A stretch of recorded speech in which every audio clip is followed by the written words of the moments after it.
E as imagens, né, do Milei pela Argentina são imagens também muito parecidas com o que nós vemos nos Estados Unidos com Trump, com Bolsonaro até hoje, novembro de 2023. O presidente em Brasília é Lula e, no entanto, quem continua carregando multidões, aeroportos, eventos, palanques, barzinhos, restaurantes, ainda é o presidente Bolsonaro.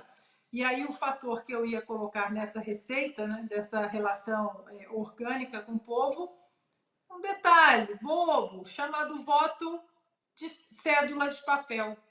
Voto ali na hora, na caixinha. Colocou, abriu, contou.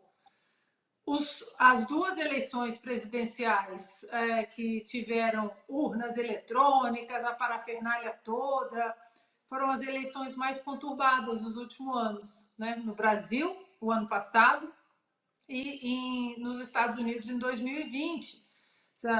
Tem estados americanos que ainda estão em brigas judiciais até hoje. Já vamos entrar na próxima eleição o ano que vem, e ainda tem estados como o Arizona, Geórgia, que estão ali se digladiando por causa das tais máquinas, né, eletrônicas. Nós temos um TSE, né, no nosso caminho tem um TSE.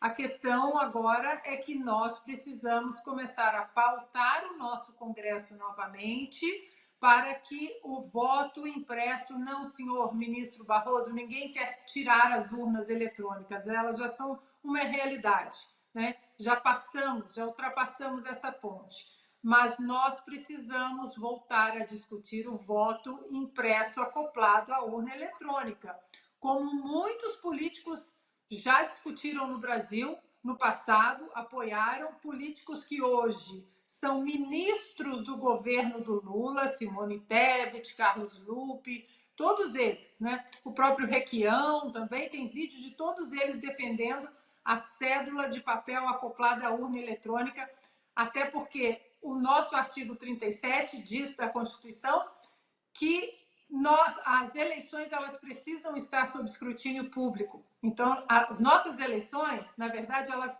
não estão respeitando a Constituição. Qual é o escrutínio público? A salinha fechada lá do TSE, esse é o escrutínio público. Então, eu acho que vamos continuar falando, né, de Argentina. Muita gente falando, né? O Milei tem algumas posições, né, polêmicas, controversas. Olha, eu aceito qualquer posição polêmica, controversa, deixo para lá, a gente traz as coisas positivas, mas contra o Foro de São Paulo, que é um projeto nefasto, vil, covarde para a América do Sul, eu aceito qualquer posição polêmica, porque isso depois, lá ali na frente, eu tenho certeza que o Milei vai rever algumas coisas, porque a realidade ela bate na porta também, inclusive de libertários, não é mesmo? Com todo respeito aos libertários, ao filho do Lacombe. Mas o Foro de São Paulo hoje sofre uma derrota histórica e isso não tem preço. Para começo de conversa, vamos lá, né? O Lula estava muito apreensivo com isso, botou todo o capital político dele nessa campanha, dinheiro, né? Pelo que todo mundo sabe aí, marqueteiro, né? E por quê? Porque é uma baita pedra no sapato do projeto hegemônico do Foro de São Paulo. Então o Lula falou que espera que a Argentina vote em quem gosta de democracia, só se for democracia relativa da Venezuela, né? Ou de Cuba, que o Lula defende há tanto tempo. Então, é óbvio que isso incomoda. E por quê? Aí vamos lá, né? Não tem nada a ver com romper relação e prejudicar comércio. Isso é balela. O Milei se explicou em algumas entrevistas sobre isso e eu dou um exemplo. O Bolsonaro tinha clareza moral para entender que os Estados Unidos representam um norte, um exemplo positivo de país, de democracia, república, e que a China não. A China não tem nada a ver com o que a gente quer. A China é uma ditadura há 72 anos, o Partido Comunista no poder, mas ele rompeu ligações comerciais com a China. O Brasil bateu recorde de exportação no governo Bolsonaro para a China. Então isso tudo é uma balela. O que está incomodando é a clareza moral do Milei de virar e falar: são comunistas, comunistas corruptos. E ponto. E ele está certo, ele não está mentindo. Os jornalistas tucanos, que estão num clima de enterro nesse momento, né, espalhados pelas redações do Brasil, eles não gostam dessa clareza moral. É que nem alguém que vira e fala assim: Hamas é terrorista, Israel precisa ser defendido, ponto. Aí como é que fica a narrativa do Lula e de todo mundo que flerta com a escória da humanidade, com selvagens que degolam crianças e estupram meninas? Então o Milei está apenas exercendo clareza moral. É isso mesmo, a turma do Foro de São Paulo é uma turma de comunistas corruptos safados. E isso tem que ser dito. Agora, as empresas argentinas vão continuar praticando comércio com as empresas brasileiras e vice-versa. Ele nunca disse o contrário. Nunca. Então ele está certo. E quanto ao ponto que o Bolsonaro trouxe de. E a Ana também mencionou que tem que fazer concessões, e é óbvio que ele sabe disso. Né? Mas, de novo, eu quero lembrar que ele já vem sinalizando nessa direção durante a campanha. O Macri, que foi um presidente que começou bem e depois acabou fazendo muitas concessões pragmáticas, na minha visão, e ficou meio indistinguível ali de um tucano social-democrata, né? O Macri, ele escreveu um textão no Twitter dele dizendo por que ele ia votar no Milei. E tinha que ser o Milei.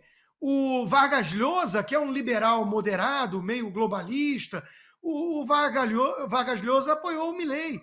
8 ex-presidentes da Argentina. E enquanto isso acontecia, a manchete do Globo, da Folha de São Paulo, era o perigo da ultradireita, sei lá o que, blá, blá, blá. E o Macri lá apoiando o Milei, porque era o Milei ou o cara do Foro de São Paulo que destruiu a economia, o lulista, né? Lulista, peronista, socialista e outras cocitas mais aí, ou o Milei. Então, de novo, né? Essa turma adota uma visão meio estética de mundo, eu digo assim, os tucanos, né? Não os canalhas. Os canalhas sabem muito bem o que estão fazendo. Eles precisam do Massa para continuar os esquemas. Mas eu digo assim, o tucanão teve vários. Eu vou citar alguns nomes, mas é só para pegar o perfil, quem conhece, assim, Felipe Salto, economista, técnico, trabalhou no Senado, depois fez o L, né? Ele falou que se estivesse na Argentina, votaria no Massa, para surpresa de 0 pessoas que conhecem o approach tucano. É um tucano petista. Então, de novo, política tem que ser feita por profissionais e não aventureiros, dizia o tweet dele. Né? O Milei é um aventureiro. É a visão estética de mundo. O Milei está com uma base por trás, tem acordos, o Macri está apoiando, o Vargas Llosa está apoiando, 8 ex-presidentes estão apoiando, e o outro é o Foro de São Paulo, é o Lula, é a turma provavelmente do tráfico de drogas, né, que também tem diálogos cabulosos com essa turma. Então, político profissional, olha o nível de discurso infantilóide. Infantilóide, parece que não saiu do jardim de infância. Então, essa turma tucana precisa aprender uma lição ou outra. Porque eu não acho que esse pessoal seja maligno no sentido de querer o pior e por isso apoiar o Lula. Eu acho que tem muita gente alienada, muita gente boboca, ingênua e com uma análise muito emotiva e pueril, né, estética. Não, o Milei, eu olho o estilo, o peruca, o jeitão, a liberdade, caralho. Isso não pode, não pode. Política é pra gente séria, é pro Biden. Não pode ser o Trump. Tem que ser os adultos. O Trump é malvado. O Biden é sério. Eu vou fazer críticas. Mas se ele ganhar, o mundo vai viver tranquilidade. Oi, Guga. É homenagem merecida, né? Então, essa turma boboca, pseudo-liberal, precisa aprender uma coisa ou outra com os fenômenos, né, populares da direita. Javier Milei, Bolsonaro, Trump. Acho que está na hora de aprender, né? Está na hora de aprender. Pô, fizeram um L e ainda não estão arrependidos? Pelo amor de Deus.